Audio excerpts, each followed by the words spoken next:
जी हाँ, तो पिछले वीडियो में थोड़ा कॉल आ गई थी जिस वजह से वीडियो वीडियो कट गया था।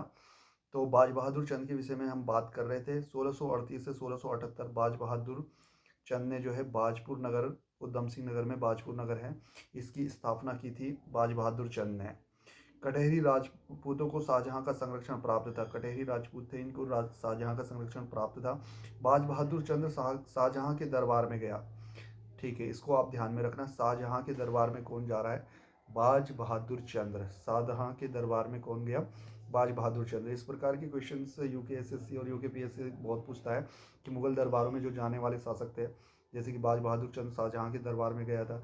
इससे पहले हमने बात की थी ज्ञानचंद। ज्ञानचंद जो है मोहम्मद तुगलक के दरबार में गया था, और जहाँ की उसको जो है फिरोज शाह तुगलक के दरबार में गया था, तो फिरोज शाह तुगलक ने उसे गरुड़ की उपाधि दी थी। तो वैसे ही ज्ञानचंद के बाद बाज बहादुर चंद आता है, जो कि मुगल शासक के दरबार में गया था, और वो मुगल शासक था शाहजहां। तो बाज बहादुर चंद ने कत्यूरियों के गढ़ मनालीगढ़ पर आक्रमण किया था। मनालीगढ़ मनीलागढ़ है कत्यूरियों का कोई, इस पे जो है बाज बहादुर चंद ने आक्रमण किया था। गुह भूमि मंदिरों को दान दी गई भूमि को कहा जाता है। तो गुह भूमि अगर आपसे पूछेगा कि गूढ़ भूमि, सॉरी गूढ़ भूमि, तो गूढ़ भूमि किसे कहा जाता है? तो गूढ़ भूमि कहा जाता है मंदिरों को दान दी जाने वाली भूमि को गूढ़ भूमि कहा जाता है। तो गूढ़ भूमि आपको ध्यान में रखना है। गूढ़ भूमि मंदिरों को दान दी जाने वाली भूमि को गूढ़ भूमि कहा जाता था। आइए बात करते हैं, बाज बहादुर चंद ने थल पिथौरागढ़ में हाथिया देवाल मंदिर का निर्माण करवाया था। अगर आएगा एक हथिया देवाल मंदिर का निर्माण किसने करवाया था? तो बाज बहादुर चंद ने जो है एक हथिया देवाल मंदिर का निर्माण करवाया था, और ये थल पिथौरागढ़ में करवाया था। बाज बहादुर चंद ने भोटिया व तिब्बतियों पर सिरती कर लगाया था। तो भोटिया और तिब्बतियों पर सिरती कर लगाने वाला राजा था बाज बहादुर चंद्र। और पनेरू, पानी भरने वाले को कहा जाता है पनेरू। और फुलेरिया, फुलेरिया फल और फूल लाने वाले को कहा जाता है। और हरबोला, राज परिवार को जगाने वाले को हरबोला कहा जाता था। तो इस प्रकार के क्वेश्चंस आते हैं कि पनेरू और मिलान करने के लिए आ सकता है। तो पनेरू यानी कि पानी भरने वाला, फुलेरिया यानी कि फल और फूल लाने वाला, और हरबोला यानी कि राज परिवार को जगाने वाला। अगला आता है हमारे पास शासक।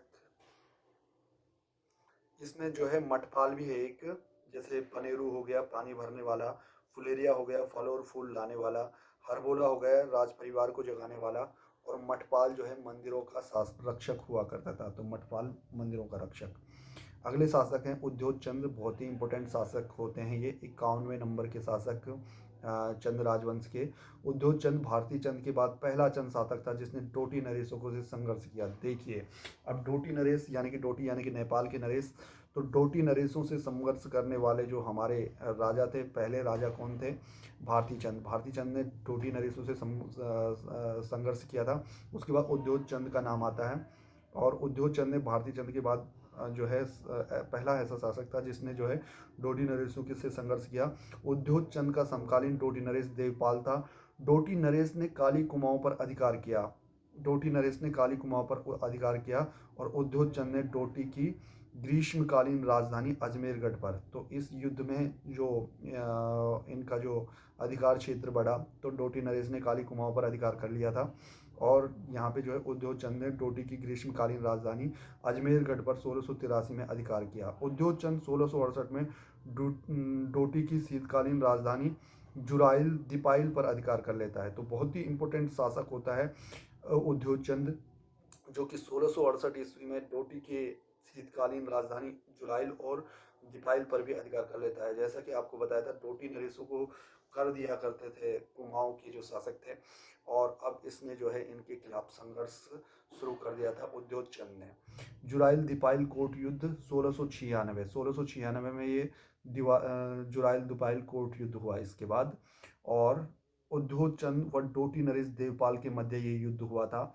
और चंद सेनापति, इसमें शिरोमणि जोशी मारा गया था। तो शिरोमणि जोशी था चंद सेनापति जो कि मारा गया था इसमें।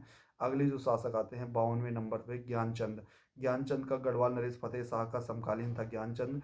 ज्ञानचंद बदाड़गढ़ पर आक्रमण कर नंदा देवी की स्वर्ण प्रतिमा को अपने साथ ले गया, वह अल्मोड़ा में स्थापित की। तो ज्ञानचंद वही गरुड़ ज्ञानचंद जिनके विषय में हमने बात की थी।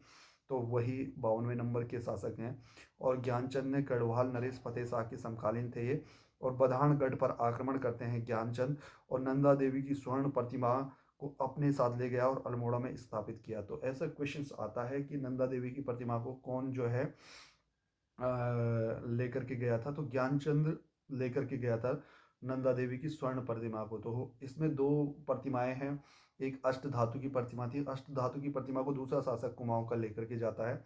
लेकिन जो स्वर्ण प्रतिमा है, अगर स्वर्ण प्रतिमा की बात आएगी तो ज्ञानचंद जो है ऐसा गढ़वाल का ऐसा नरेश था जो कि नंदा देवी की स्वर्ण प्रतिमा को लेकर के नंदा देवी की स्वर्ण प्रतिमा को लेकर के अल्मोड़ा गया था, और अल्मोड़ा ले गया था और वहाँ स्थापित की थी। तो ये अल्मोड़ा के मल्ला महल में स्थापित करते हैं इस स्वर्ण प्रतिमा को। इसके बाद 53 नंबर का शासक आता है जगत चंद। 1708 से 1720 ईस्वी तक शासन करता है।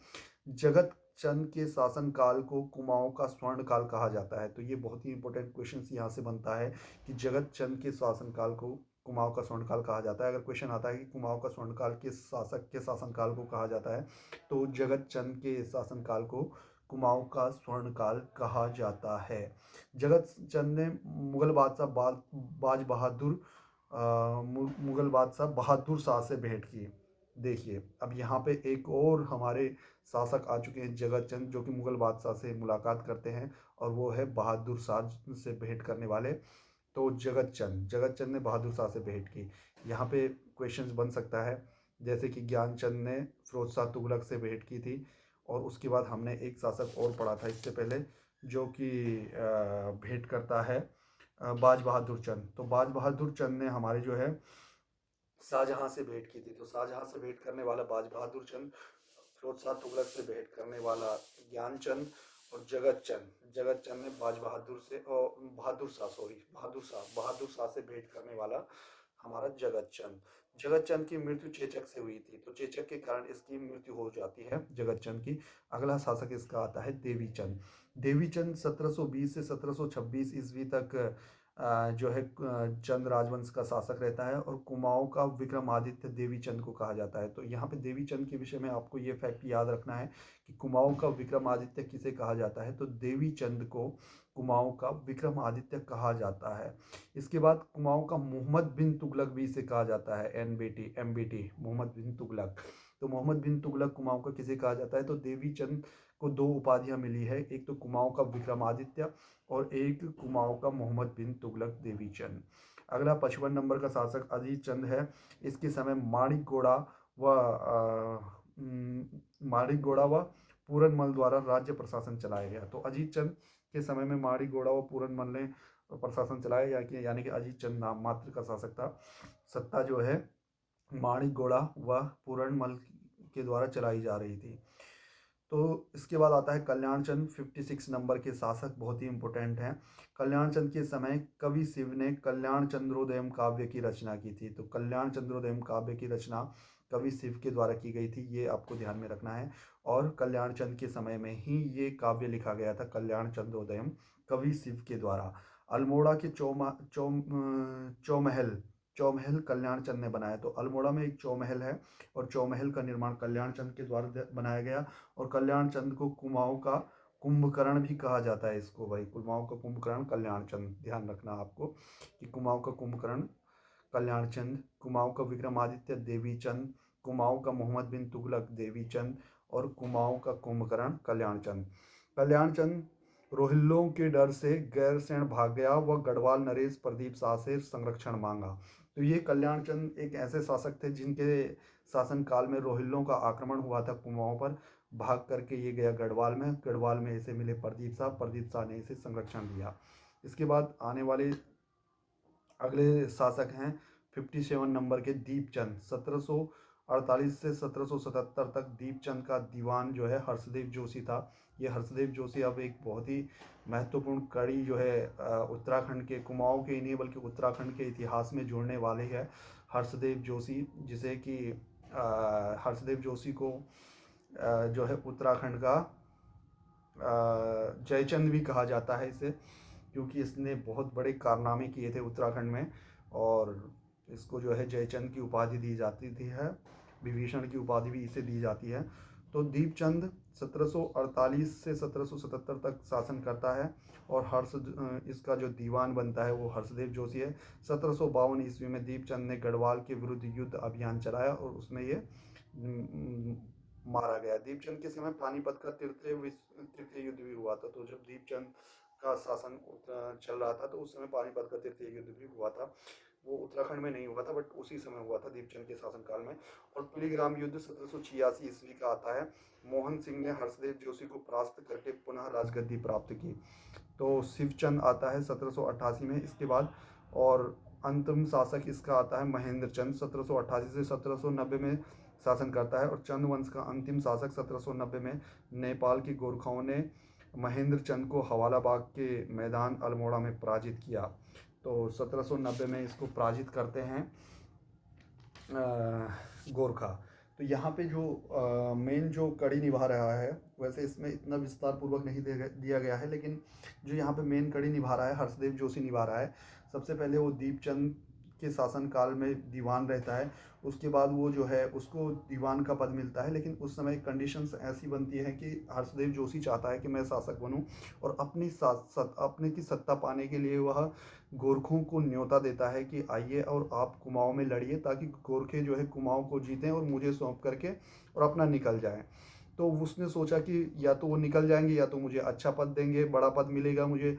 तो इसलिए वो क्या करता है कि हर्षदेव जोशी गोरखों के पास जाता है और गोरखा के शासक उस समय मेरे ख्याल से रण बहादुर शाह थे, आई थिंक, हाँ रण बहादुर शाह। उसको बोलता है कि आप जो है आइए और कुमाऊं पर जो है आक्रमण कीजिए, क्योंकि कुमाऊं की व्यवस्था इस समय चरमरा चुकी है।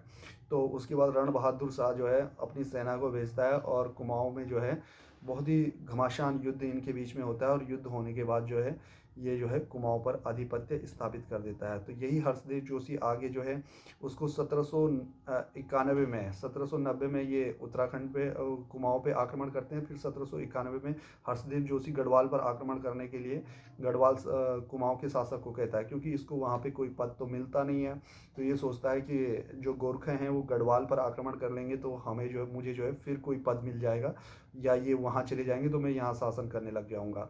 तो 1791 में गोरखे जो है गढ़वाल पर आक्रमण करते हैं। लंगूरगढ़ के पास इनके जो युद्ध होता है और लंगूरगढ़ में जो है ये पराजित हो जाते हैं। पराजित तो नहीं होते खैर गोरखे, लेकिन उसी समय क्या होता है कि गोरखों का और गढ़वाल नरेश का युद्ध लंगूरगढ़ में चलता रहता है। लंगूरगढ़ एक पहाड़ी है, तो पहाड़ी में ऊपर जो है ऊपर से जो है हमारे गढ़वाली सैनिक रहते हैं और नीचे से गोरखा सैनिक रहते हैं। तो इनके लिए वो पहाड़ी पार करना बड़ा मुश्किल हो जाता है, लंगूरगढ़ की पहाड़ी को, जहाँ पे भैरव मंदिर है लंगूरगढ़ का। तो वहाँ से इनको जो है पार करना मुश्किल हो जाता है। तो उसी समय चाइना के का अटैक जो है नेपाल पे हो जाता है। चाइना जो है, चीन के शासक जो है नेपाल पे आक्रमण कर लेते हैं। फिर नेपाल से गोरखों को आदेश आता है कि आप अपनी सेना को वापस कर लीजिए, क्योंकि यहाँ पे नहीं तो हमारे हाथ से नेपाल चला जाएगा गढ़वाल के चक्कर में।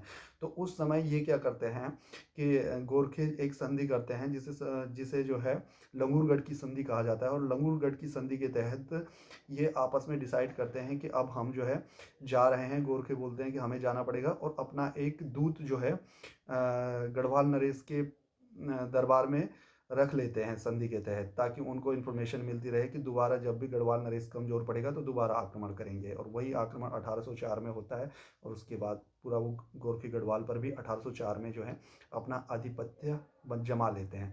फिर गढ़वाल पर जो गोरखों का आक्रमण है इसकी कहानी हम आगे पढ़ेंगे।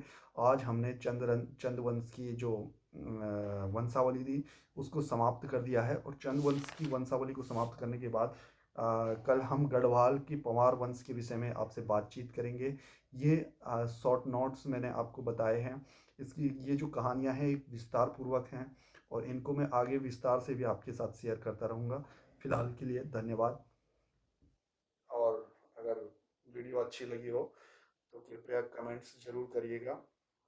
इस वीडियो को बनाने का उद्देश्य खाली रिवीजन है और मुझे पता है कि इसमें अभी बहुत कम लोग जुड़े हुए हैं, लेकिन आने वाले समय में इससे बहुत बहुत सारे लोग इसमें जुड़ेंगे जो कि तैयारी करने वाले हमारे स्टूडेंट्स हैं।